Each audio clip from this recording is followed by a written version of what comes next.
അസ്സലാമു അലൈക്കും വറഹ്മത്തുള്ളാഹി വബറകാതുഹു. അൽഹംദുലില്ലാ വസ്സലാത്തു വസ്സലാമു അലാ അഷ്റഫിൽ മുർസലീൻ വഅലാ ആലിഹി വസഹ്ബിഹി അജ്മഈൻ.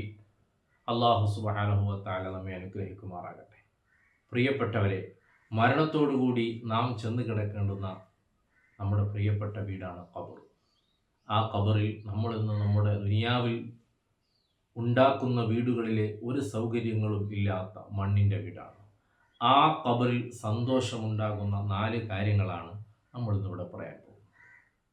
ഒന്ന്, അസ്വല, നിസ്കാരമാണ്. ജനങ്ങളെ നന്മാർഗത്തിലേക്ക്, നേർമാർഗത്തിലേക്ക് കൊണ്ടെത്തിക്കുന്ന നിസ്കാരം, അത് നിലനിർത്തുക എന്നത് ഖബറിൽ സന്തോഷം നൽകും. അള്ളാഹു നിലനിർത്തുന്നവരിൽ അള്ളാഹു ഉൾപ്പെടുത്തുമാറാകട്ടെ.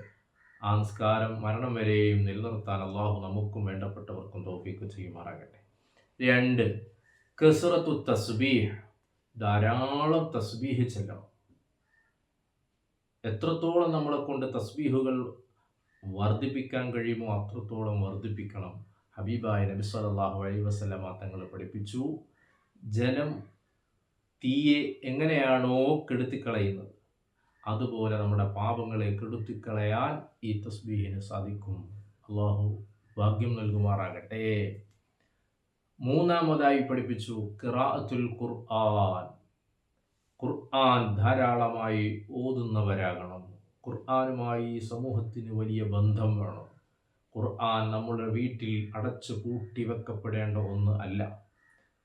ഖുർആൻ ധാരാളമായി ഓതുന്ന ആളുകൾക്ക് ആ പരിശുദ്ധമായ ഖുർആൻ ഷഫീഅൻ ലി അസ്ഹാബിഹി യൗമൽ ഖിയാമ, ഖിയാമത്ത് നാളിൽ അത് അവർക്ക് ശുപാർശകരായി വരുമെന്ന് മുഹമ്മദ് റസൂലുള്ളാഹി സ്വല്ലല്ലാഹു അലൈഹി വസല്ലം. സുബ്ഹാനല്ലാഹ്, ആരോരുമില്ലാത്ത ആഖിറത്തിൽ ഖുർആൻ നമുക്ക് ശഫാഅത്ത് ചെയ്യുക എന്ന് പറഞ്ഞാൽ എത്ര വലിയ മഹാഭാഗ്യമാണ്.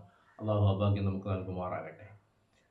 മുത്തുനബി സ്വല്ലല്ലാഹു അലൈഹി വസല്ലം തങ്ങളുടെ കൂട്ടത്തിൽ പഠിപ്പിച്ചു, ആരെങ്കിലും തബാറക ഓതുകയാണെങ്കിൽ എല്ലാ രാവിലും തബാറക പതിവാക്കുന്നവർക്ക് വഖാഹുല്ലാഹു അസ്സ വജല്ല അദാബൽ ഖബർ, ഖബറിൻ്റെ അദാബിൽ നിന്ന്, ശിക്ഷയിൽ നിന്ന് അവർക്ക് രക്ഷയുണ്ട്. അതുകൊണ്ട് 3-മത്, നാം ഖബറിൽ സന്തോഷം ലഭിക്കാൻ ചെയ്യേണ്ടത് പരിശുദ്ധമായ ഖുർആൻ ധാരാളമായി ഓതുക എന്നതാണ്. 4-മത്തത് സ്വതക്കയാണ്, ധർമ്മം. നമ്മൾ ചെയ്യുന്ന ധർമ്മം അത് നമുക്ക് ചെയ്യുന്ന ഫലം വലുതാണ്. അത് നമുക്കറിയാത്തത് കൊണ്ടാണ് പലപ്പോഴും നമ്മൾ സദക്കയുടെ വിഷയത്തിൽ കൈ മുറുക്കി പിടിക്കുന്നത്. അള്ളാഹു ധാരാളം നല്ല കാര്യങ്ങളിൽ സദക്ക ചെയ്യുന്നവരിൽ നമ്മെ ഉൾപ്പെടുത്തുമാറാകട്ടെ. സ്വർഗത്തിൽ അർശിൻ്റെ തണൽ ലഭിക്കുന്ന വിഭാഗത്തിൽ ഒരു വിഭാഗമായി മുഹമ്മദ് റസൂലുള്ളാഹി പരിചയപ്പെടുത്തി. രഹസ്യമായി സദക്ക ചെയ്യുന്നൊരു വിഭാഗം, ആ വിഭാഗത്തിൽ നമ്മൾ പെടണം. അതുകൊണ്ട് സദക്കയും ധാരാളമായി കൊടുക്കുന്നവരാകണം. 4 കാര്യങ്ങളാണ്. 1, നിസ്കാരമാണ്. 2, ധാരാളമായി തസ്ബീഹ് ചെല്ലുക. 3, പരിശുദ്ധമായ ഖുർആൻ നിത്യേന ഓതുന്നവരാകുക. 4, സദഖ ചെയ്യുന്നവരാകുക.